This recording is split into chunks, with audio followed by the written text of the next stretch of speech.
सास के यहाँ दामाद आया। दामाद आ करके बैठा हुआ है कि आज मुर्गा मिलेगा खाने के लिए। सास चालाक थी कि एक दिन मुर्गा खिलाएंगे, रोज दामाद खाने के लिए आएगा। उसने सोचा कि आज इसका इलाज करते, कभी नहीं आएगा। खिचड़ी पका करके दे दिया। अब दामाद ने जो देखा खिचड़ी तो सर में दर्द हो गया। तो सास को कहता है डांट करके, ये मेहमान खाना है कि जेल खाना है, मैं दामाद हूं या कैदी हूं, खिचड़ी दे दिया।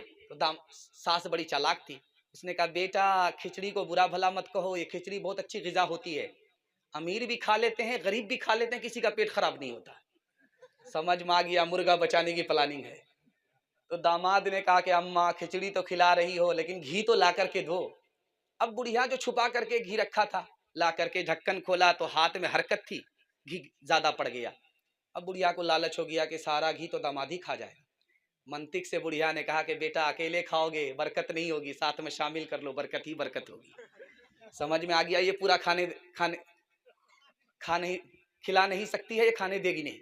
तो कहा तो आप तो मेरी माँ हो, खा लो साथ में। बुढ़िया ने प्लेट को देखा तो दामाद की तरफ घी ज्यादा है, अपनी तरफ कम है। दिमाग लगाया इस घी को टानना है अपनी तरफ। अब बेटा मैं तुमसे नाराज हूं, तुमने मेरी बेटी को फला महीना में फला हफ्ते में ये दुख दिया है, ये दुख दिया है, ये दुख दिया है, सारा घी इधर टान लिया। दामाद भी उसी सास का था, समझ में आ गया कि बुढ़िया बहुत चालाक है। तो दामाद ने कहा कि अम्मा कौवे से ज्यादा कौवे का बच्चा चालाक होता है, अगर मैंने वो दुख दिया है, वो दुख दिया है, वो दुख दिया है, तो ये सुख भी दिया है, ये सुख भी दिया है, ये सुख भी दिया, सारा घी इधर टान लिया। दुख सुख को मिलाना पड़ता है तब जिंदगी कटती है। देखिए जब भी निकाह कीजिएगा तो औरत में 3 चीज को देख करके निकाह कीजिएगा। उम्र कम होना चाहिए, माल कम होना चाहिए, माल कम होना चाहिए, उम्र कम होना चाहिए, इल्म कम होना चाहिए। अगर आपने निकाह कर लिया उसकी उम्र ज्यादा है तो आपको नुकसान होगा, आप ही को ढोना पड़ेगा। माल उसके पास ज्यादा है, इल्म उसके पास ज्यादा है, उंगली पर वो आपको नचाएगी। औरत को देखने की 3 चीजें हैं। देखिए सीरत कैसी है, सूरत कैसी है, इबादत कैसी है। अगर सूरत में 1 नंबर, सीरत में 1 नंबर, इबादत में 1 नंबर, तो सारे जहान में 1 नंबर औरत है। हमारी औरत है, एक हूर है, दोनों में खूबसूरत कौन होगी? तो लिखा है दुनिया की औरत ज्यादा खूबसूरत होगी। अब वो कैसे? हूर नमाज नहीं पढ़ती है, दुनिया की औरत नमाज पढ़ती है। हूर रोजा नहीं रखती है, दुनिया की औरत रोजा रखती है। रोजा रखने की वजह से, नमाज पढ़ने की वजह से इनका चेहरा चमक रहा होगा, उस चमक की वजह से हूर से ज्यादा खूबसूरत दुनिया की औरत होगी। एक आदमी आया काजी के पास कि मैं शिकायत लेकर के आया हूं बीवी की, मुझको बहुत परेशान करती है। तो एक आदमी बगल में बैठा हुआ था, उसने कहा कि जब तुमको शिकायत है तो तलाक दे दो। तो उस आदमी का जुमला सुनाने के लिए जा रहा हूं, बड़ा खूबसूरत है, जिंदगी भर काम आएगा। उसने कहा यार तुम कहते हो तलाक देने के लिए, वो तो बहुत खूबसूरत है, उससे नफरत कैसे कर सकता हूं?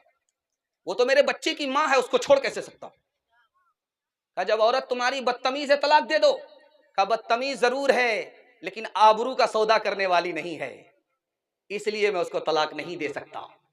एक बात याद रखिए, आपके घर में घड़ी है, घड़ी में बैटरी खत्म हो गई तो उस घड़ी को देखिएगा, जहां उसका टाइम है वहीं पर रुका हुआ रहता है कांटा, लेकिन ठीक जब 9 बजेगा तो कांटा वहीं रहेगा, ठीक जब 9 बजे रात होगी तो कांटा वहीं रहेगा। वो घड़ी जो बंद है वो भी 2 वक्त में सच बोलती है, झूठ नहीं बोलती है।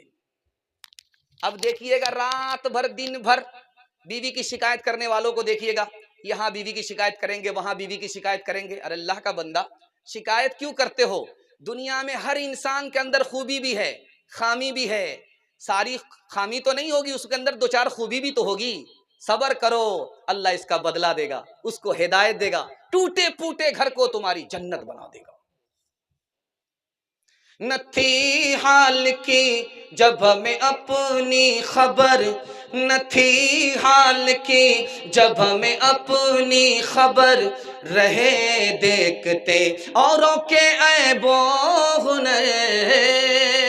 न थी हाल की जब हमें अपनी खबर, रहे देखते औरों के ऐबों हुनर, पड़ी अपनी बुराइयों पे जब नजर, तो जमाने में कोई बुरा ना रहा।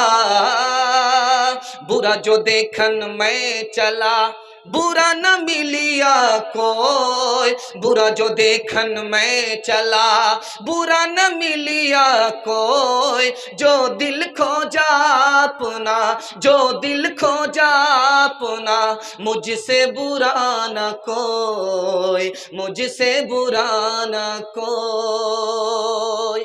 घर का झगड़ा खत्म कीजिए, अल्लाह आपके घर को जन्नत बनाएगा।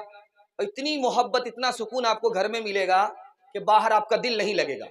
ये राज आपको बता रहा हूं, आप लोग सुनने के लिए तैयार हैं? आपका जलसा निकल रहा है, सिर्फ एक पैगाम बाकी रह गया है, हाथ उठा दीजिए इंशाअल्लाह। बीवी की मरने के बाद कदर करेंगे, हाथ उठाइए इंशाअल्लाह। ध्यान से सुनिएगा, शौहर बीवी से झगड़ा क्यों करता है ये दिखा रहा हूं। वो कहता है यार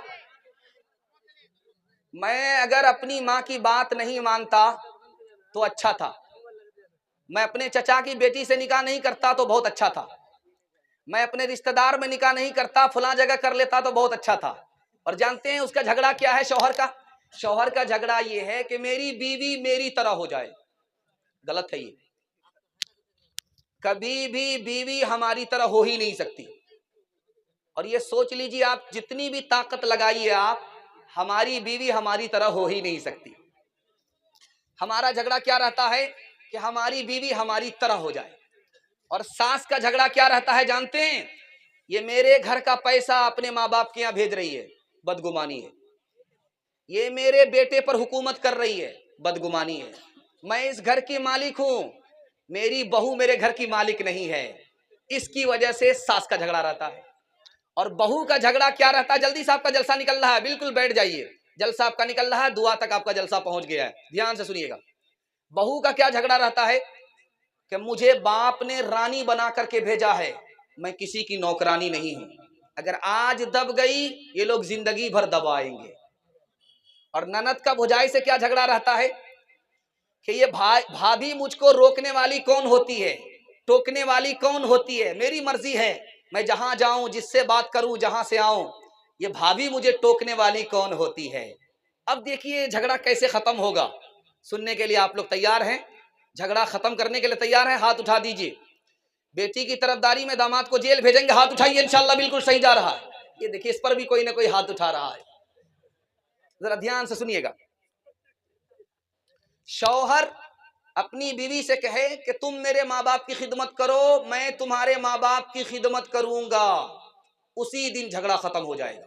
आप तजर्बा करके देख लीजिए, अगर बीवी का झगड़ा शौहर से होता है, शौहर का झगड़ा बीवी से होता है, तो शौहर अपनी बीवी से कह दे कि यार आज के बाद मैं तुम्हारे माँ बाप की खिदमत करूंगा, तुम मेरे माँ बाप की खिदमत करो, उसी दिन झगड़ा खत्म हो जाएगा। भाभी को ननद अपनी बड़ी बहन समझ ले, और भाभी अपनी ननद को ननद नहीं छोटी बहन समझ ले, झगड़ा उसी दिन खत्म हो जाएगा।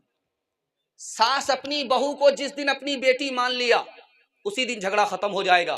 बहू जिस दिन अपनी सास को सास नहीं बल्कि मां समझ लिया, उसी दिन झगड़ा खत्म हो जाएगा। एक औरत आई तावीज लेने के लिए, तो आमिल साहब ने पूछा कि क्यों तावीज लेना चाहती हो? कहा मेरा शौहर मुझको डांटता बहुत है, मारता बहुत है। तो कहा एक काम करो, मैं पानी पढ़ देता हूं, जब भी तुम्हारा शौहर गाली बोले तुम मुंह में पानी रख करके बैठ जाना, कुछ नहीं बोलना। तो जब भी झगड़ा हो मियाँ बीवी में, तो औरत जल्दी से जाए, झट से पानी निकाले, तो 4 घोंट लेकर के बैठ जाए, झगड़ा खत्म। चूंकि आमिल साहब को समझ में आ गया कि उसका हाथ चलता होगा, इसकी जबान चलती होगी। जिस दिन उसका हाथ चलना बंद हो गया, इसकी जबान चलना बंद हो गई, वही दिन वो घर जो टूटा फूटा है वो जन्नत बन जाएगा।